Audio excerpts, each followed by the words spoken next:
Doctor साहिबा, देखा जाए कि अगर एक प्रेग्नेंट लेडी है और हीमोग्लोबिन की मात्रा लाख दवाई लेने के बावजूद भी कम हो रही है, तो उसका क्या किया जा सकता है?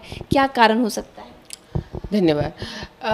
प्रेग्नेंट मदर को जनरली हम लोग या डॉक्टर्स आयरन सप्लीमेंट देते हैं ब्लड बढ़ने के लिए।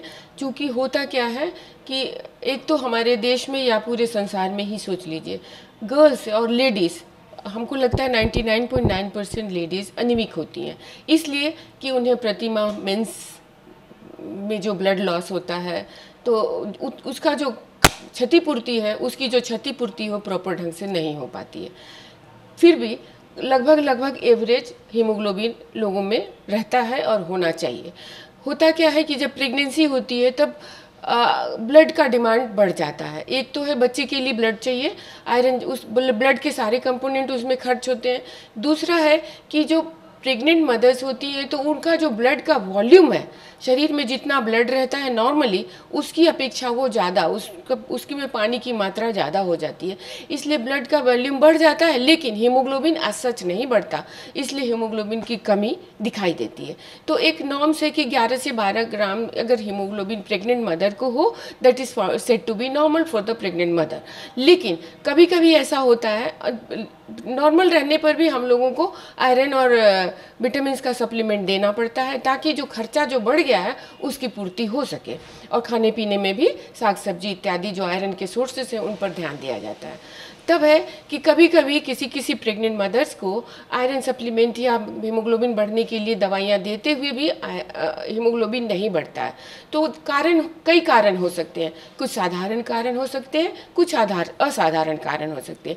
साधारण कारण में पहला कारण तो ये हो सकता है कि जो दवाई मरीज को दी जाती है, हो सकता है वो मरीज को पचता नहीं है, या मरीज उसको लेना पसंद नहीं करता है, या उससे उसको कोई ऐसी साइड इफ़ेक्ट होती है, जैसे कि मान लीजिए कॉन्स्टिपेशन हो रहा हो, या वॉमिटिंग होने लगता हो, या पेट में जलन आने लगती हो, जिसके कारण वो चाहकर भी उसे नहीं ले पा रहा है।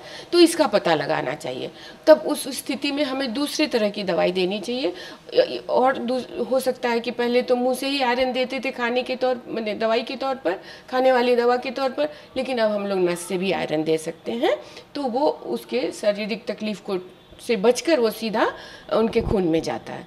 दूसरा कारण हो सकता है कि उसके पेट के अंदर हो सकता है कि वर्म्स हो, जैसे कि हुकवर्म जो होते हैं, कॉमन है हमारे बिहार में, खास करके पेट में वर्म होना कॉमन है और पता नहीं चलता है, ऊपर से कोई लक्षण कभी कभी बिल्कुल ही नहीं रहता है। तो वैसी स्थिति में जब हम आयरन सप्लीमेंट कर रहे हैं या खून बढ़ने की, हीमोग्लोबिन बढ़ने की दवा दे तो रहे हैं, लेकिन हुकवर्म्स जो होते हैं वो आंत की दीवारों से चिपके रहते हैं, और हुकवर्म इन्फेक्शन होने के कारण वो प्रतिदिन 2 ग्राम हीमोग्लोबिन चूस सकता है। तो वैसी स्थिति में हम जितना भी सप्लीमेंट करते जाएंगे, हुकवर्म उतना उसमें से मरीज के ब्लड को चूस लेता है और उसके हीमोग्लोबिन को कम करता है। तो नेट बैलेंस हम लोग का नेगेटिव रह जाता है, यानी हीमोग्लोबिन नहीं बढ़ता है। तीसरा कारण हो सकता है कि कहीं ना कहीं से ब्लड का स्राव हो रहा है। जैसे मान लीजिए मरीज को उल्टियाँ होती हैं, उल्टी के साथ ब्लड आ जाता है, या मरीज को मान लीजिए कि प्रेगनेंसी है और बीच बीच में मान लीजिए कि खून गिर रहा हो, तभी भी ब्लड का लॉस हो जाएगा। तो जितना लॉस हो रहा है उसके अलावा पेट में पेप्टिक अल्सर हो सकता है, इसके कारण भी खून का स्राव हो रहा हो, जो कि पकाने के रास्ते से काला पखाना के रूप में निकल आ रहा हो। तो ये सब देखने की ज़रूरत है कि कोई ऐसा सोर्स तो, ऐसी स्थिति तो नहीं है मरीज के अंदर जहाँ ब्लड का स्राव हो रहा हो, ब्लड का नुकसान हो रहा हो, तब वो कंपनसेटरी सप्लीमेंट करने के बावजूद हमें रिजल्ट नहीं मिल रहा।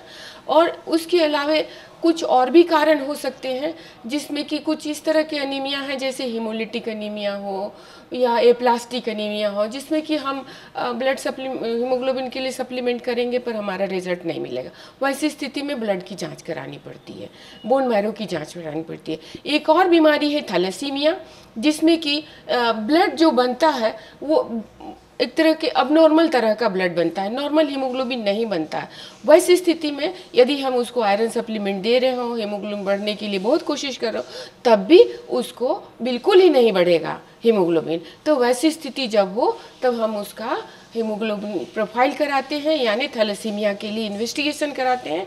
और यदि थैलेसीमिया ग्रुप का डिजीज़, थैलेसीमिया ग्रुप के अबनॉर्मलिटी उनके ब्लड में मिलती है तो हम उसको कभी भी आयरन नहीं देते हैं, क्योंकि उसमें आयरन यूटिलाइज नहीं होता, वो शरीर में जमा होता जाता है और वो शरीर में एक तरह के जहर का काम करता है, जो कि लिवर वगैरह सारे ऑर्गन्स को नुकसान कर सकता है।